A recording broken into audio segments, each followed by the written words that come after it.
अध्याय प्रचेताओं को नारद जी का उपदेश और उनका परम पद लाभ।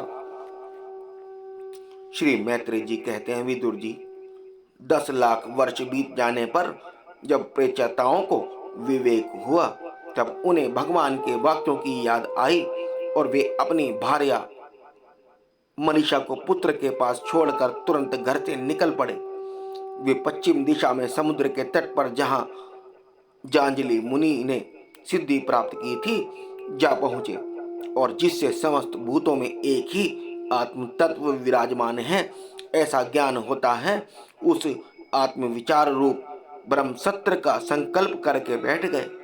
उन्होंने प्राण, मन, वाणी और दृष्टि को वश में किया तथा शरीर को निश्चेष्ट, स्थिर और सीधा रखते हुए आसन को जीतकर चित्त को विशुद्ध परब्रह्म में लीन कर दिया।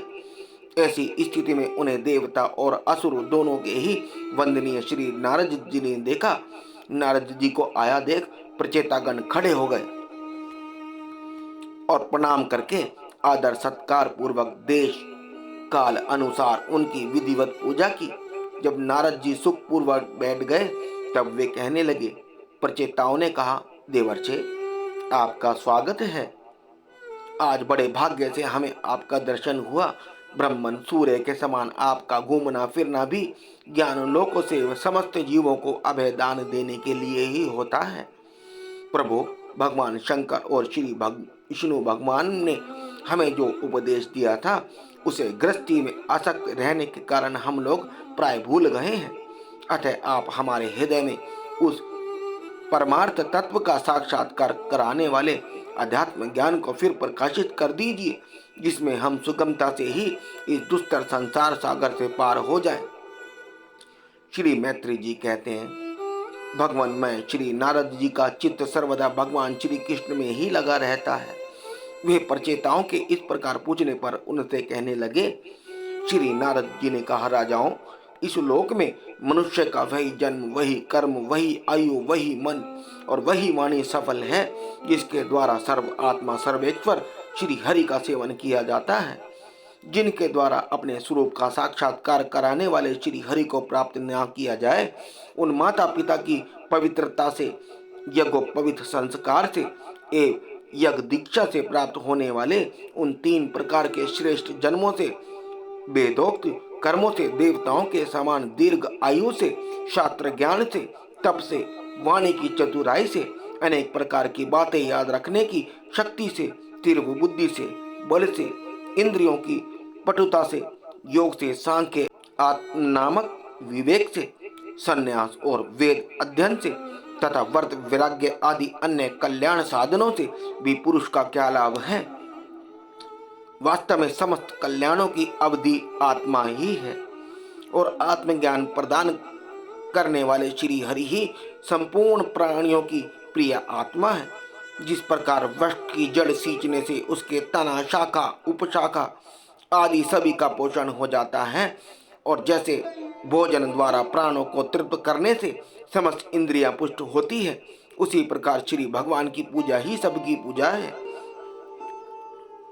जिस प्रकार वर्षा काल में जल सूर्य के ताप से उत्पन्न होता है और ग्रीष्म ऋतु में उसी की किरणों से पुनः प्रवेश कर जाता है, तथा जैसे समस्त चराचर भूत पृथ्वी से उत्पन्न होते हैं और फिर उसी में मिल जाते हैं, उसी प्रकार चेतना आत्मक यह समस्त प्रपंग श्री हरि से ही उत्पन्न होता है और उन्हीं में लीन हो जाता है।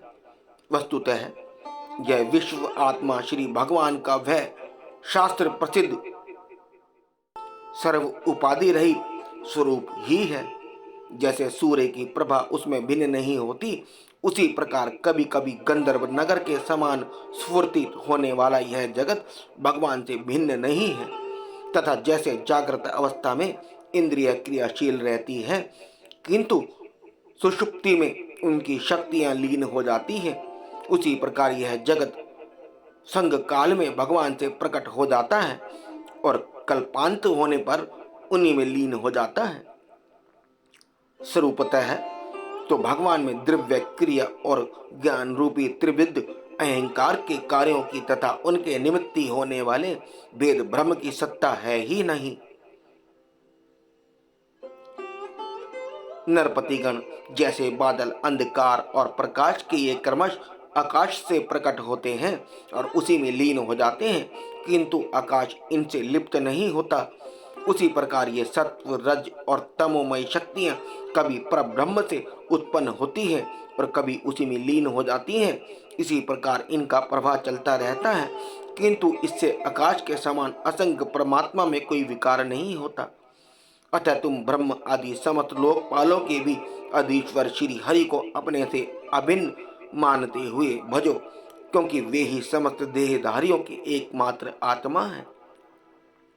वे ही जगत के निमित्ती कारण काल, उपादान कारण प्रधान और नियंता पुरुषोत्तम है तथा अपनी काल शक्ति से वे ही इस गुणों के प्रभा रूप प्रपंच का संहार कर देते हैं। वे भक्त वत्सल भगवान समस्त जीवों पर दया करने से, जो कुछ मिल जाए उसी में संतुष्ट रहने से तथा समस्त इंद्रियों को विषयों से निर्वत करके शांत करने से शीघ्र ही प्रसन्न हो जाते हैं। पुत्रषणा आदि सब प्रकार की वासनाओं के निकल जाने से जिसका अंतःकरण शुद्ध हो गया है, उन संतों के हृदय में उनके निरंतर बढ़ते हुए चिंतन से खींचकर अविनाशी श्री हरि आ जाते हैं और अपनी भक्तिहीनता को चरितार्थ करते हुए हृदय आकाश की भांति वहां से हटते नहीं। भगवान तो अपने को भगवान को ही सर्वस्व मानने वाले निर्धन पुरुषों पर ही प्रेम करते हैं, क्योंकि वे परम रसज्ञ हैं। उन अंकिशनों की अनन्य आश्रय अहेतु की भक्ति में कितना माधुर्य होता है, इसे प्रभु अच्छी तरह जानते हैं। जो लोग अपने शास्त्र ज्ञान धन कुल और कर्मों के मद से उन्मत्त होकर ऐसे निष्किंचन साधुजनों का तिरस्कार करते हैं, उन दुर्बुद्धियों की पूजा तो प्रभु स्वीकार ही नहीं करते। भगवान स्वरूपानंद रूप से ही परिपूर्ण है। उन्हें निरंतर अपनी सेवा में रहने वाली लक्ष्मी जी तथा उनकी इच्छा करने वाली नरपति और देवताओं की भी कोई परवाह नहीं है। इतने पर भी वे अपने भक्तों के तो अधीन ही रहते हैं। अहो, ऐसे करुणा सागर श्री हरि को कोई भी कृतज्ञ पुरुष थोड़ी देर के लिए भी कैसे छोड़ सकता है। श्री मैत्री जी कहते हैं, विदुर जी, भगवान नारद ने प्रचेताओं को इस उपदेश का साथ साथ और भी बहुत सी भगवत संबंधी बातें सुनाई। इसके पश्चात वे ब्रह्मलोक को चले गए। प्रचेतागण भी उनके मुख से संपूर्ण जगत के पाप रूपी मल को दूर करने वाले भगवत चरित्र सुनकर भगवान के चरण कमल का ही चिंतन करने लगे और अंत में भगवत धाम को प्राप्त हुए। इस प्रकार आपने जो मुझसे श्री नारद जी और प्रचेताओं के भगवत संबंधी संवाद के विषय में पूछा था, वह मैंने आपको सुना दिया। श्री सुखदेव जी कहते हैं, राजन, यहाँ तक स्वयंभू मनु के पुत्र उत्तानपाद के वंश का वर्णन हुआ। अब प्रियव्रत के वंश का विवरण भी सुनो। राजा प्रियव्रत ने श्री नारद जी से आत्मज्ञान का उपदेश पाकर भी राज्य भोग किया था तथा अंत में इस संपूर्ण पृथ्वी को अपने पुत्रों में बांटकर वे भगवान के परम धाम को प्राप्त हुए थे। राजन, इधर श्री मैत्रेय जी के मुख से यह भगवत गुणा अनुवाद युक्त पवित्र कथा सुनकर विदुर जी प्रेम मग्न हो गए। भक्ति भाव उद्रेक होने से उनके नेत्र से पवित्र आंसू की धारा बहने लगी तथा उन्होंने हृदय में भगवत चरणों का स्मरण करते हुए अपना मस्तक मुनिवर मैत्री जी के चरणों पर रख दिया। विदुर जी कहने लगे, महायोगिन, आप बड़े ही करुणामय हैं। आज आपने मुझे अज्ञान अंधकार के उस पार पहुंचा दिया है जहां अंकिंजनों के सर्वत्र श्री हरि विराजते हैं। श्री सुखदेव जी कहते हैं, मैत्र जी को उपर्युक्त कृतज्ञता का सूचक वचन कहकर तथा प्रणाम कर विदुर जी ने उनसे आज्ञा ली और फिर शांत चित्त होकर अपने बंधुजनों से मिलने के लिए वे हस्तिनापुर चले गए। राजन, जो पुरुष भगवान के शरणागत परम भागवत राजाओं का यह पवित्र चरित्र सुनेगा, उसे दीर्घ आयु, धन, सुयश, क्षेम, सदगति और ऐश्वर्य की प्राप्ति होगी। चतुर्थ,